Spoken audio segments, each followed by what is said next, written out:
បាទសួស្តីមិត្តភ័ក្តិទាំងអស់គ្នាបាទថ្ងៃនេះគឺទនេហើយក៏ធ្វើវីដេអូបង្ហាញពីខ្លាញ់ខ្លែងដែលនៅស្រស់ដែលយើងវាបានពីខ្លែងហើយយើងទុកក្នុងទូដើម្បីយើងដាក់ហាថ្ងៃដោយសារប្រហែលថ្ងៃនេះគឺថ្ងៃអត់មានរះសោះងឹតរហូតអញ្ចឹងគឺយើងអត់បានដាក់ហាថ្ងៃអាហ្នឹងហាជាលើកចុងក្រោយព្រោះថាយើងរកបានជាលើកចុងក្រោយលែងមានរកបានទៀតហើយយើងទុកក្នុងទូនេះដើម្បីដាក់ហាថ្ងៃតែថ្ងៃវាអត់ព្រមក្តៅពេញលេញដោយសារមេឃវារកភ្លៀងរាល់ថ្ងៃអញ្ចឹងទុកចាំពេលដែលវាមានថ្ងៃពេញលេញចាំយើងហាមកតែម្ដងមកវាឆ្អិនល្អហើយវាល្អអញ្ចឹងយើងហាតែមួយថ្ងៃឬពីរថ្ងៃវារួចតែម្ដងអញ្ចឹងកុំអង្យូរខ្ញុំបង្ហាញអំពីខ្លាញ់ដែលខ្ញុំទុកបាទអ្នកនរគ្នាបាទមិត្តភក្តិអស់គ្នានេះគឺជាខ្លាញ់ស្រស់ដែលយើងទុកក្នុងកូនចានអត់ច្រើនទេព្រោះនៅបន្តិចនឹងរកបានតិចចុងក្រោយគឺយើងរកបានតិចបាទអញ្ចឹងគឺនៅសល់បន្តិចនឹងលាបនៅគូតចានហ្នឹងគឺតិចមែនតើបាទនេះគឺខ្លាញ់ខ្លែនស្រស់ឬល្បីគ្រប់គ្នាថាអាស្រស់ហ្នឹងខ្លាំងជាងអាយើងចម្រាញ់រួចទៀតណាប៉ុន្តែខ្ញុំក៏មិនហ៊ានសន្និដ្ឋានថាវាខ្លាំងប៉ុណ្ណាដែរប៉ុន្តែប្រហែលជាពិតប្រាកដព្រោះខ្ញុំអត់ហ៊ានលាបឆៅខ្ញុំលាបតែពេលដែលយើងធ្វើឲ្យបានសម្រាប់ជាខ្លាញ់ខ្លែនជាប្រេងខ្លាញ់ខ្លែនហ្មងអញ្ចឹងគឺយើងត្រូវដាក់ហាថ្ងៃឲ្យឆ្អិនបានយើងយកមកលាបព្រោះអត់ដែលលាបឆៅសោះអាក្លិនឆៅស្រស់ហ្នឹងប៉ុន្តែខ្ញុំជឿជាក់ 100% លើ 100% ថាវាមានប្រសិទ្ធភាពខ្ពស់ពិតមែនឲ្យតែយើងលាបអាស្រស់ហ្នឹងគឺខ្លាំងតែម្ដងគេហៅថាវាមានសារធាតុចិញ្ចឹមខ្ពស់ដល់ 99% អញ្ចឹងគឺល្អខ្លាំងណាស់ពេលយើងប្រើអាស្រស់ហ្នឹងតែសម្រាប់ខ្ញុំគឺខ្ញុំមិនអាចទ្រាំទ្រក្លិនឆៅបានទេតើតែឆ្អិនបានខ្ញុំអាចប្រើប្រាស់បានតែខ្ញុំអ្នកប្រើប្រាស់ផ្ទាល់អញ្ចឹងគឺប្រសិទ្ធភាពគឺអាចយើងចម្រាញ់រួចរាល់ហើយហ្នឹងគឺវាប្រសិទ្ធភាពខ្ពស់ហើយប៉ុន្តែគេថាខ្ពស់ជាងគេនឹងទៀតគឺអាឆៅនឹងតែម្ដងគេថាណាពួកខ្ញុំអត់ធ្លាប់បានប្រើព្រោះវាធំក្លិនណាស់ខ្ញុំមិនហ៊ានប្រើបើធំក្លិនអាឆៅវាធំក្លិនពេលដែលយើងសម្រេចជាការហាថ្ងៃហាអីមកគឺបានវាបាត់ក្លិនណាមិត្តភក្តិអ្នកគ្នាអញ្ចឹងគឺមិត្តភក្តិអាចសាកបានអាឆៅហ្នឹងណាសិនជារកបានអាចសាក់រៀបឆៅបានព្រោះថាបកាយណាលើគេថាបកាយខ្លាំងណា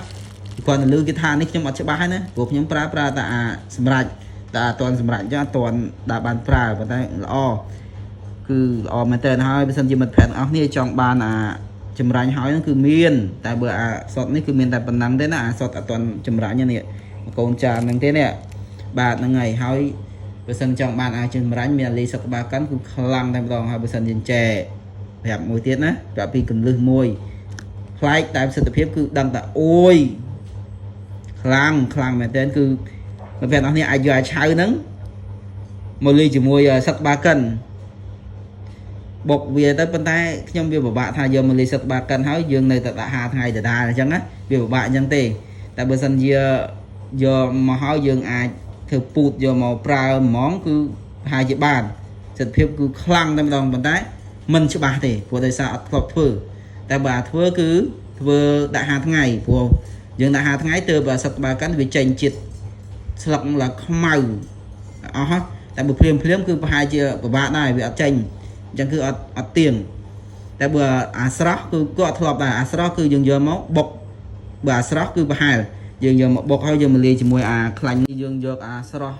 សឹកបាកាន់ស្រស់និងអាខ្លាញ់ស្រស់បុកចូលគ្នាគឺពូតយកមកប្រើគឺបានប្រសិទ្ធភាពប្រហែលជាខ្ពស់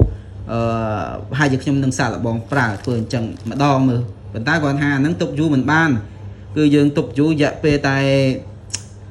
មួយអាទិត្យអីហ្នឹងមិនបាច់មួយអាទិត្យទេតែ2ថ្ងៃក៏ខូចដែរព្រោះអានេះត្រូវនៅក្នុងទូជាប្រចាំតែម្ដងទូតកកតែបើដាក់ទូតកកជាប្រចាំគឺប្រើអត់កើនដោយសារអីវាកកបាត់ហើយយើងប្រើអត់កើតទេអញ្ចឹងគឺពិបាកអាហ្នឹងគឺបុកភ្លាមប្រើភ្លាមហើយគឺអស់ភ្លាមទៅពេលហ្នឹងតែម្ដងហើយបើសិនថាយើងលាយវាយើងមានប្រមាណគឺបានន័យថាយើងដាក់ខ្លាញ់នឹងមួយចំណិតទៅខ្លាញ់នេះខ្លាញ់សុតហ្នឹងមួយចំណិតបុកជាមួយសឹកបាកិនពី3ស្លឹកទៅពូទៅប្រើទៅអស់ទៅស្អែកចាំដាក់មួយចំណិតទៀតហ្នឹងប្រហែលជាបានបើដាក់ទាំងអស់គឺអត់បានទេដោយសារយកទៅផ្លាសេគឺវានឹងខូចហើយវាខូចគុណភាពគឺសឹកបាកិនតែម្ដងបើខ្លាញ់អត់ទេអត់អីទេហ្នឹងហើយអញ្ចឹងគឺអាចសាកបងធ្វើអញ្ចឹងបានហើយប្រហែលជាខ្ញុំគឺខ្ញុំសាកអីព្រោះថា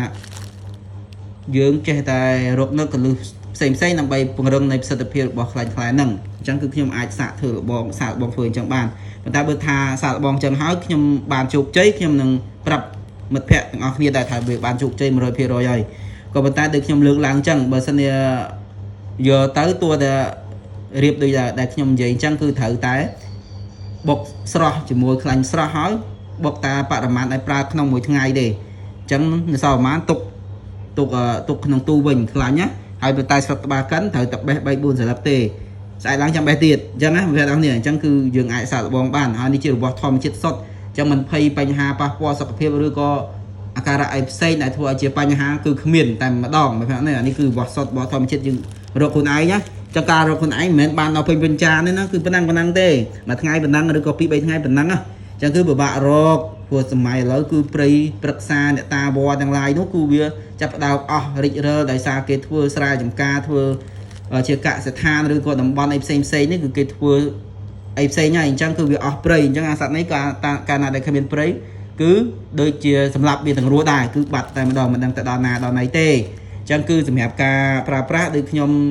លើកឡើងចឹងគឺអាចសាកបងបានហើយបើសិនជាចង់ដឹងព័ត៌មានបន្ថែមដែលតាក់ទងជាមួយនឹងខ្លាញ់ធម្មជាតិឬក៏មិត្តភ័ក្តិអស់នេះគឺអាចឆាតមកតាម Telegram របស់ខ្ញុំបានឆាតមកដោយយ៉ាងពេញចិត្តហើយខ្ញុំនឹងសោកអធិស្ឋានខ្ញុំនឹងឆ្លើយសំណួររបស់មិត្តភ័ក្តិទាំងអស់គ្នាដែលសួរមកបងអូនហ្នឹងគឺបងអូននឹងឆ្លើយដោយរីករាយតែម្ដងហើយអត់មានការគិតជាថវិកាអីទេគឺ free តែម្ដងខ្ញុំមិត្តភ័ក្តិអស់នេះគឺអាចឆាតមកតាម Telegram Facebook TikTok តាមណាក៏បានដែរមិត្តភ័ក្តិទាំងអស់គ្នាដែលឃើញវីដេអូខ្ញុំគឺអាចឆាតមកបានបាទអរគុណ